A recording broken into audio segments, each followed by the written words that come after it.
Hi, and welcome to this AI and C# video on the agent framework. And in this video, we're gonna go into structured output. A quick note for people who have seen the previous videos where I've mentioned that it was cumbersome, that has been fixed. So we're gonna see that in action.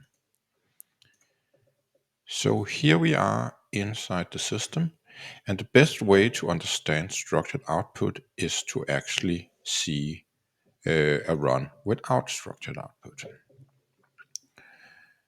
So if I do this and show the output next to it, this, we can go in and make our normal client. And our question for today is, what are the top 10 movies according to IMDb?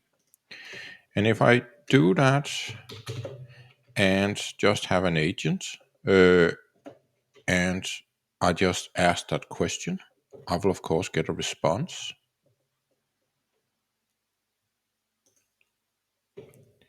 And I will see that it comes back like this. So it told some text at the top, it showed the 10 movies and their year of release.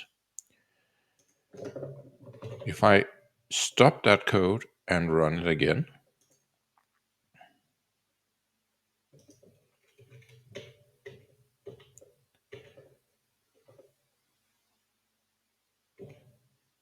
you'll be able to see we get a slightly different design of this. This node is different down here. And we have the options to, of course, begin and go in and say how we want the data. But if I run it once more,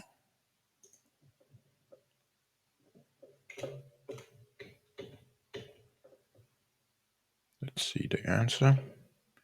Now you can see it gave it in a completely different way, where it gave the IMDb rating, which was not there before. Sometimes it comes back and tells who the director is. And that's, of course, the nature of LLMs. But we can do better. So what we're going to do is we're going to comment out our non-structured output and see instead that we are going to make a new agent here. And notice that the agent is not an AI agent, but a Clad Giant agent, which behind the scenes is just an AI agent. So it's a more advanced version of the same, where AI agent is just a base class of this. And when we have that, we can now call it in a slightly different manner. In that we can say agent.ai run async like we normally do, but then we can put in an object that we want to have as the return value. And instead of the agent response, we get an agent response with the return value object. And the return value object in this case is just my own class called movie result, which wants a message back and a list of movies with the title, year of release, director, genre, and IMDb score. And the movie genre is also an enum here. So an object that I could take data and turn into, but when I did it without structured output, I didn't get that information. I could have begun to say, remember to always include this, this, and then try to parse it in some way. But this is the way you can do it with structured output, where you essentially, what happens behind the scenes is it takes this object, turn it into a JSON schema, and tell the LLM, hey, answer this question, and return in this schema format. And if we do it like this, we will get a response back, and that response have a result, and that result is an object of type movie result, where we can see the 10 movies with all the information on each movie as we go along here. And now we can just, instead of just console.write, we have structure where we can write it out however we want. In this case console, but it could have been a website or whatever. And what we get is this format instead.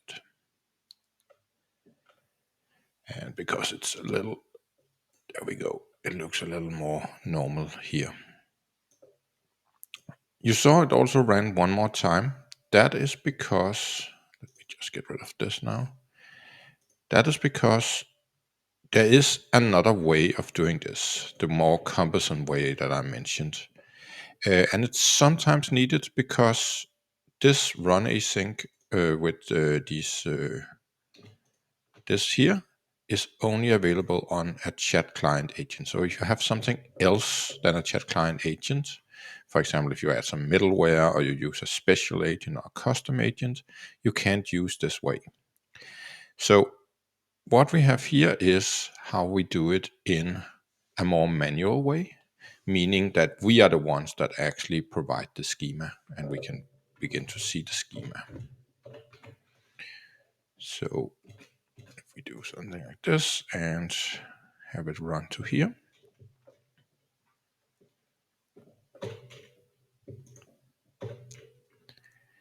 So this might not be needed every single time you do structured output, but if you have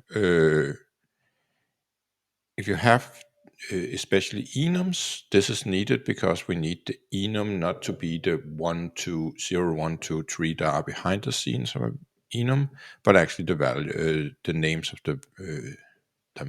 So drama, comedy, and so on.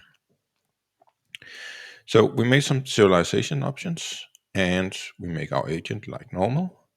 And then we take our movie result and to make a JSON schema for that. So we can see behind the scenes the schema. Let's briefly put it in here so we can see that you can see it's a schema that tells exactly how everything should be, what type everything is, and so on and so forth. So this is actually what it's being sent along with your message of what is the top 10 movies. And that's the thing it will adhere to and responds back to. And if we do that, we have that schema and we need to put it into the client agent run options, where we need to set the chat options to be the response format of this new object. And once we do that, we will see that our response back, the normal text that we normally get, here is the result and such things, is actually JSON. And it's this JSON we then go in and deserialize. The response have a deserialized method to make it easier, and it will come back. But only if you set these very specific,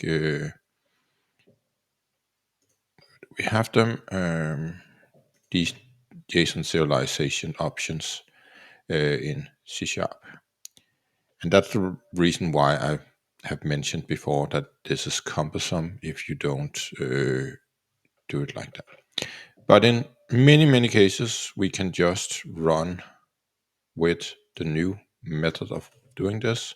The only thing we need to do is we need to get rid of the AI agent here, because else you can see it fails over here, and call it a chat client agent. So a small task in order to get a great result and get rid of all this extra code down here. So that's everything there is to do with structured outputs. See you in the next one.